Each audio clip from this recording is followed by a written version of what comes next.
আজকের এই ভিডিওর মাধ্যমে প্র্যাকটিক্যাল ভাবে আপনারা শিখতে পারবেন কিভাবে অজু করতে হয়। অনেক দর্শক আছেন অজুতে যায় অনেক ভুল করেন, আপনাদের অজুটা নষ্ট হয়ে যায়। যদি অজু আপনাদের নষ্টই হয়ে যায় তাহলে কিন্তু আপনাদের কোনো ইবাদতই কবুল হবে না।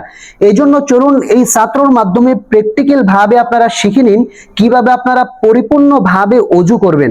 প্রথমেই যখন অজু করতে বসবেন তখন আপনাদের খেয়াল থাকতে হবে যে অল্প পানি দ্বারা অজু করতে হবে, বেশি পানি অপচয় করা যাবে না, কারণ অপচয়কারী শয়তানের ভাই।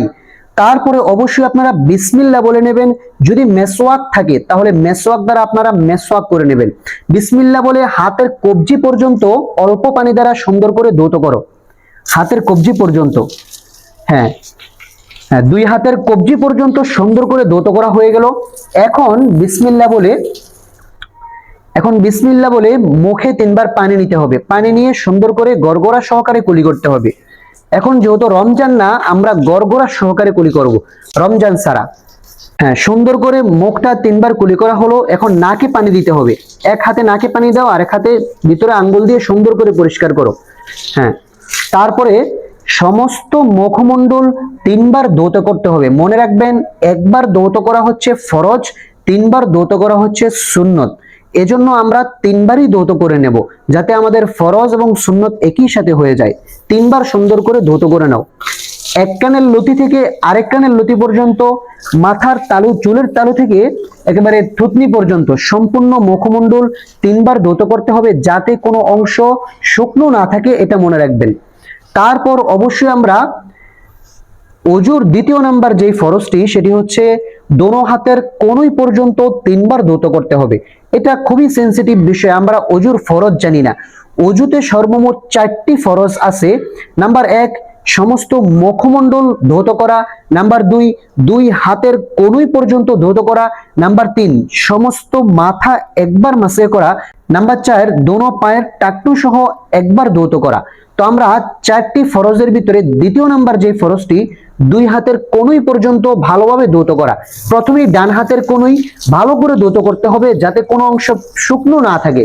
তারপরে বাম হাতের কনুই সুন্দর করে 3 বার ধৌত করে নিতে হবে, যাতে কোনো অংশ শুকনো না থাকে।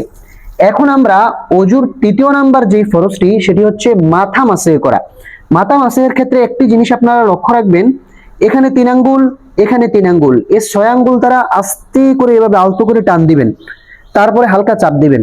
হ্যাঁ, 6 আঙ্গুল দ্বারা আস্তে করে হালকা, বাস হালকা করে টান দাও, এবার হালকা চাপ দাও 2 দিক দিয়ে, বাস মাথা মাসে করা শেষ। এখন কানগুলোকে কিভাবে মাসে করবেন এটা খেয়াল করুন।